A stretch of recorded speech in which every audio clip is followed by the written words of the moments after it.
ഈശോമിശിഹായ്ക്ക് സ്തുതിയായിരിക്കട്ടെ. ഞാൻ brother Shaiju Adappally, Ernakulam saint Mary's pair മിഷനിൽ നിന്നാണ്. പക്ഷേ ഇപ്പോൾ ഈ മെയ് മാസം 2024 മെയ് മാസം ഇപ്പോൾ പാലാ ക്രിസ്തുജ്യോതി ധ്യാനകേന്ദ്രത്തിൽ ചെത്തിമറ്റം ക്രിസ്തുജ്യോതി ധ്യാനകേന്ദ്രത്തിൽ തിരക്താഭിഷേക ധ്യാനം നടന്നുകൊണ്ടിരിക്കുകയാണ് ഞങ്ങളുടെ ടീമിൻ്റെ. അപ്പോൾ ഇപ്പോൾ ഇവിടെ ബാബു വരിക്കമാക്കിയിലെ അച്ഛനും ഷാബു ബ്രദറൊക്കെ ഉണ്ട്. കുമ്പസാരം നടന്നുകൊണ്ടിരിക്കുന്ന ഒരു അവസരമാണ്. അപ്പോൾ 2 വചനം ഇടാന്ന് ഓർത്തിട്ടാണ്. പിന്നെ ഗലാത്തി ലേഖനം 6-ാം അധ്യായം 15-ാമത്തെ വാക്യം ധ്യാനകേന്ദ്രത്തിൻ്റെ ചുവരിൽ എഴുതിയിരിക്കുന്ന ഒരു വചനം. അത് കണ്ടപ്പോൾ ഒരു പ്രചോദനം തോന്നി. ഇത് ആർക്കെങ്കിലുമൊക്കെ ഒന്ന് കൂടുതൽ പ്രചോദനപ്പെടുമല്ലോ യൂട്യൂബിലൂടെ കൊടുത്താൽ. ഒരു പുതിയ സൃഷ്ടിയാവുക എന്നതാണ് പരമപ്രധാനം, ഏറ്റവും പ്രധാനപ്പെട്ട ഒരു കാര്യം. ഒരു പുതിയ സൃഷ്ടിയാവുക എന്നുള്ളതാണ്. അപ്പോൾ ഒരു പാട്ട് പണ്ട് പോപ്പുലർ മിഷൻ ധ്യാനം ഞാനൊക്കെ ചെറുതായിരിക്കുമ്പോഴുള്ള ഒരു കാര്യമാണ്. അതൊക്കെ ഞങ്ങളിങ്ങനെ തിരിയും ചൂട്ടൊക്കെ കത്തിച്ച് പിടിച്ച് രാവിലെ ജയ് വിളിച്ച് പാട്ടൊക്കെ പാടിക്കൊണ്ട് പള്ളിയിലേക്ക് പോകും. അപ്പോൾ അതിലാ അന്ന് പഠിച്ചൊരു പാട്ടാണ്, പുതിയ മനുഷ്യരാകുവിൻ നിങ്ങളെ വരും, പഴയ മനുഷ്യരെ നിങ്ങൾ പൊട്ടിച്ചെറിയുവിൻ. പുതിയ മനുഷ്യരാകുവിൻ നിങ്ങളെ വരും, പഴയ മനുഷ്യരെ നിങ്ങൾ പൊട്ടിച്ചെറിയുവിൻ. പശ്ചാത്തപിക്കുവിൻ ദൈവമക്കളെ, പാപബന്ധനങ്ങളെ പൊട്ടിച്ചെറിയുവിൻ. പശ്ചാത്തപിക്കുവിൻ ദൈവമക്കളെ, പാപബന്ധനങ്ങളെ പൊട്ടിച്ചെറിയുവിൻ. ആത്മാവിൽ വളരുവിൻ, ആനന്ദം നേടുവിൻ, ആരാധനാസ്തുതി ആലപിക്കുവിൻ. ആത്മാവിൽ വളരുവിൻ, ആനന്ദം നേടുവിൻ, ആരാധനാസ്തുതി ആലപിക്കുവിൻ. എങ്ങനെയുണ്ട്? പുതിയ മനുഷ്യനാവുക എന്നുള്ളതാണ് പരമപ്രധാനമായ കാര്യം. ഈ വരികൾ പാടിക്കൊണ്ടിരിക്കുമ്പോൾ എൻ്റെ മനസ്സിൽ വന്ന ഒരു ചിന്ത ഇതാണ്. ലൂയി ബ്രെയിലി എന്ന് പറഞ്ഞ ഒരു പയ്യൻ, അവൻ്റെ അപ്പന് കുതിരച്ചമയങ്ങൾ ഉണ്ടാക്കുന്ന പണിയായിരുന്നു, കൊത്തുപണികൾ ചെയ്ത്. നമ്മൾ കണ്ടല്ലേ, നമ്മൾ ആനയുടെയൊക്കെ പുറത്ത് ഇതൊക്കെ തിടമ്പുന്ന ഇതൊക്കെയല്ലേ പറയാം, അതിൻ്റെ ആ സാധനം, അത് ഈ അലങ്കാരമുള്ള സാധനങ്ങൾ. ഇതുപോലെ കുതിരയുടെ ചമയങ്ങൾ ഉണ്ടാക്കുന്ന ജോലിയായിരുന്നു ഈ കുട്ടിയുടെ അപ്പൻ. അപ്പോൾ ഉള്ളി കൊണ്ട് ഇങ്ങനെ കൂർത്ത് ഉള്ളി വെച്ച് കുത്തിയും അടത്തിയും ഡിസൈൻ ചെയ്തും എടുക്കുന്ന ജോലി. അപ്പോൾ തൻ്റെ പണിപ്പുരയിലായിരിക്കുമ്പോൾ ഈ കുട്ടിയും അപ്പൻ്റെ കൂടെയുണ്ട്, ലൂയി ബ്രെയിലി എന്ന് പറഞ്ഞ കുട്ടി. അപ്പൻ അപ്പുറത്ത് എന്തോ ആവശ്യത്തിന് എഴുന്നേറ്റ് പോയ നേരത്തിന് അപ്പം കാണിക്കുന്നത് പോലെ ഇവൻ ഉളിയെടുത്ത് കുത്തിയത് മാത്രം ഓർമ്മയുണ്ട്. കുട്ടിയുടെ കണ്ണിലേക്ക് ഉള്ളി പതിക്കുകയും, അന്ന് 3 വയസ്സുണ്ട്, തറച്ച് കയറി അങ്ങനെ അവൻ്റെ 2 കണ്ണിൻ്റെ കാഴ്ച നഷ്ടപ്പെടുകയാണ് ഉണ്ടായത്. അപ്പം നന്നായിട്ട് പഠിക്കാൻ ആഗ്രഹമുള്ള നല്ല ഭാവിയുള്ള 3 വയസ്സിൽ തന്നെ നല്ല ചുറുചുറുക്കുള്ള ഒരു കുട്ടിയായിരുന്നു ഈ ലൂയി ബ്രെയിലി. അപ്പോൾ അവൻ്റെ ജീവിതം ഇരുണ്ട അവസ്ഥയായി. ഇനി മുന്നോട്ടോ പിന്നോട്ടോ എന്തു ചെയ്യും? കാഴ്ചയില്ലാതെ ഈ 3 വയസ്സിൽ തന്നെ കാഴ്ച നഷ്ടപ്പെട്ട ഈ കുഞ്ഞ് എങ്ങനെ ജീവിക്കും? മാതാപിതാക്കളും ആകുലരായി. പക്ഷേ മുന്നോട്ടുള്ള ജീവിതം ഈ ലൂയി ബ്രെയിലി എന്ന കുഞ്ഞ് വളർന്നു വന്നു. മാതാപിതാക്കളെ പ്രത്യാശയും വിശ്വാസവും അവർ നഷ്ടപ്പെടുത്തി കളഞ്ഞില്ല. അവർ ദൈവത്തിൽ ആശ്രയിച്ചു. ഈ കുഞ്ഞിൻ്റെയും പരിശ്രമങ്ങൾ തുടർന്നു. അങ്ങനെ ഈ ലൂയി ബ്രെയിലി എന്ന് പറഞ്ഞ് അന്ധനായിത്തീർന്ന ആ കുഞ്ഞാണ് ഇന്ന് അന്ധർക്ക് അത്താണിയായ. അതായത് ഞാൻ തൃശ്ശൂർ ഒരു പ്രോഗ്രാമിന് പോയപ്പോൾ കണ്ണിന് ശക്തി ഇല്ലാത്ത ഒരച്ഛൻ്റെ കൂടെ ഓർഗൻ വായിച്ച് പാട്ട് പാടാനുള്ള അവസരം എനിക്കുണ്ടായി. അങ്ങനെ ഒരു ശുശ്രൂഷ അനുഗ്രഹം ദൈവം തന്നിട്ടുണ്ട്. അപ്പോഴാണ് അറിഞ്ഞത് കാഴ്ചശക്തി ഇല്ലാത്ത അച്ഛനാണ്. അപ്പോൾ അച്ഛൻ എങ്ങനെ വായിക്കും? ഈ ബ്രെയിലി ലിപി വഴിയാണ് അവർക്കുള്ള അക്ഷരങ്ങൾ. അച്ഛൻ കുർബാന എല്ലാം ചൊല്ലുന്നു, പ്രസംഗിക്കുന്നു, എല്ലാം ചെയ്യുന്നു. ഈ ബ്രെയിലി ലിപി വഴിയാണ് പഠിച്ച് അച്ഛനായത്. അപ്പോൾ ചിലപ്പോൾ ഇപ്പം അതിൽ എന്തെങ്കിലും മോഡേണൈസേഷനൊക്കെ വന്നിട്ടുണ്ടാകും.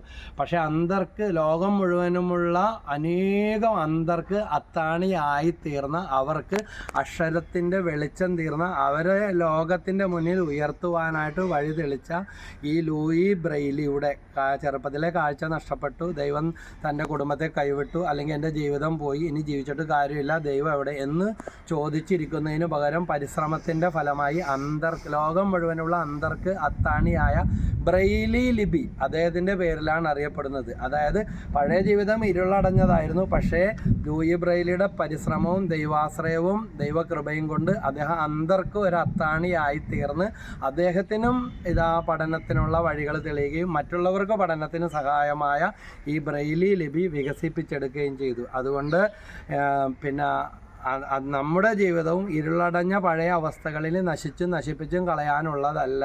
നമ്മളൊരു പുതിയ സൃഷ്ടിയാകുക എന്നുള്ളതാണ് പരമപ്രധാനം. നമുക്ക് തന്നെ ചിലർ പറയും, എനിക്ക് എൻ്റെ സ്വഭാവം തന്നെ പിടിക്കാതിരിക്കണം, ഇതേ പോയി പണി നോക്കിക്കോളൂ എന്ന് പറയും. അപ്പോൾ ഇങ്ങനെ നമ്മുടെ സ്വഭാവം തന്നെ നമുക്ക് അല്ലെങ്കിൽ മറ്റുള്ളവർക്ക് പിടിക്കാതിരിക്കാനുള്ളൊരു ജീവിതമല്ല. ഈ വാച്ച് ഉണ്ടാക്കിയിരിക്കുന്നത് കൃത്യമായിട്ട് സമയം കാണിക്കാനാണ്.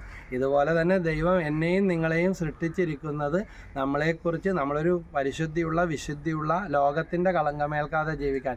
എഫെസസ് 1:4 പറയുന്നുണ്ട്, തൻ്റെ മുമ്പിൽ സ്നേഹത്തിൽ പരിശുദ്ധരും നിഷ്കളങ്കരുമായിരിക്കുക. അപ്പോൾ സ്നേഹത്തിൽ നമ്മളിങ്ങനെ ഉത്തരോത്തരം വളർന്നു വരുവാൻ, പുതിയ സൃഷ്ടികളായി തീരാൻ, ലോകത്തിനും നമുക്കും മറ്റുള്ളവർക്കും തിരുസഭയ്ക്കും ഉപകാരമുള്ളവരായി, ഉപദ്രവമുള്ളവരായി തീരാനുള്ള അവരല്ല. പല ഉപദ്രവങ്ങളും നമുക്ക് ചുറ്റും നിന്നും ഉണ്ടാകുമ്പോൾ യോഹന്നാൻ 15:19 പറയുന്നുണ്ട്, ലോകത്തിൽ നിങ്ങൾക്ക് ഞെരുക്കങ്ങളുണ്ടാവും. ഇത് കേട്ടുകൊണ്ടിരിക്കുന്ന എനിക്കും എന്നെ റെക്കോർഡ് ചെയ്തുകൊണ്ടിരിക്കുന്ന സഹോദരനും ഇത് കാണാനായിട്ട് പോകുന്നവർക്കും എല്ലാം പല ഉപദ്രവങ്ങളിലൂടെ ഞെരുക്കങ്ങളിലൂടെ കടന്നു പോകും. അതിലൂടെ കടന്നു പോയിട്ട് അയ്യോ എൻ്റെ ജീവിതം എങ്ങനെ ആയപ്പോഴല്ലോ, എനിക്ക് ആരുമില്ലല്ലോ, ആർക്കും വേണ്ടല്ലോ എന്ന് പറഞ്ഞ് അവസാനിപ്പിക്കാനല്ല.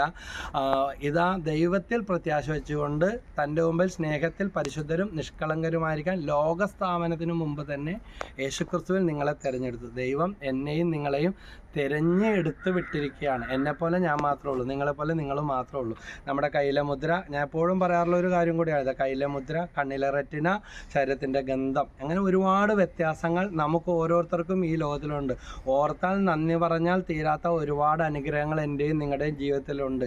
അതുകൊണ്ട് ഈ ബ്ലെസ്സിങ്ങുകളെ ഓർത്ത് എപ്പോഴും സന്തോഷമുള്ളവരായിട്ട് തെസലോനി 1:5 വാക്യത്തിൽ പറയുന്നത് എപ്പോഴും സന്തോഷത്തോടെ ഇരിക്കണം.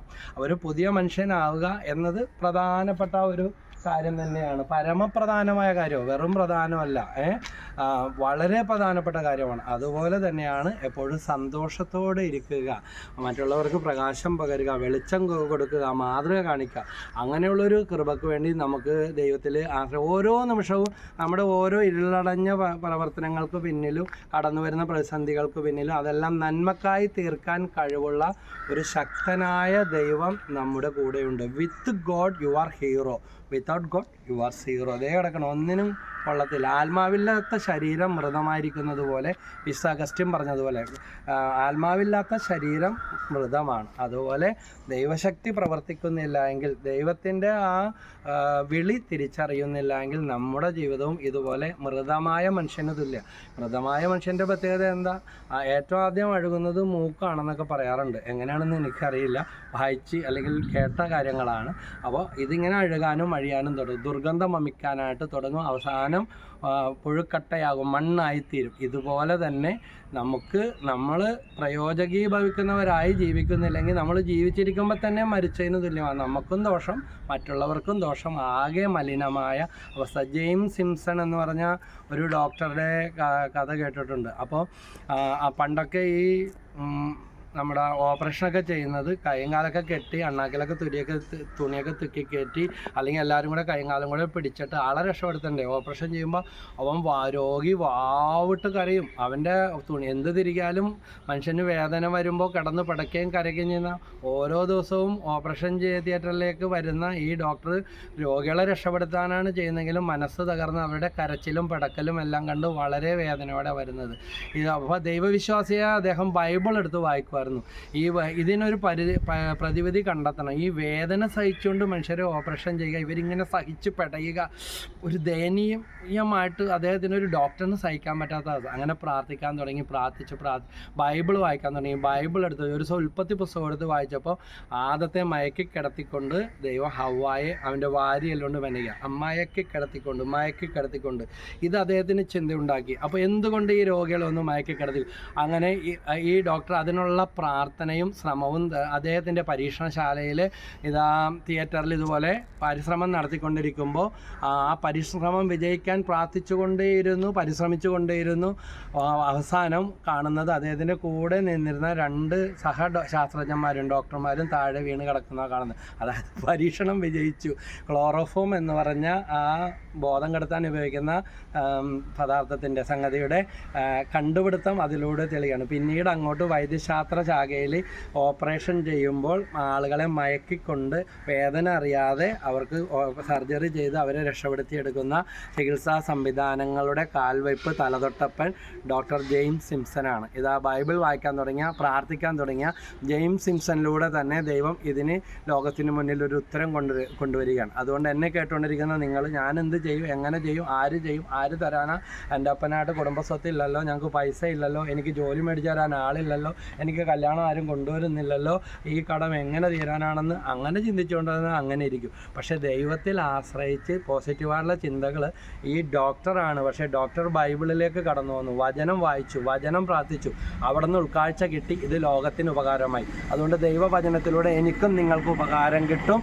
അതിനുള്ള അനുഗ്രഹത്തിന് വേണ്ടി പ്രാർത്ഥിക്കാം. ദൈവം അനുഗ്രഹിക്കട്ടെ. ഈശോ മിശിഹായ്ക്ക് സ്തുതിയായിരിക്കും.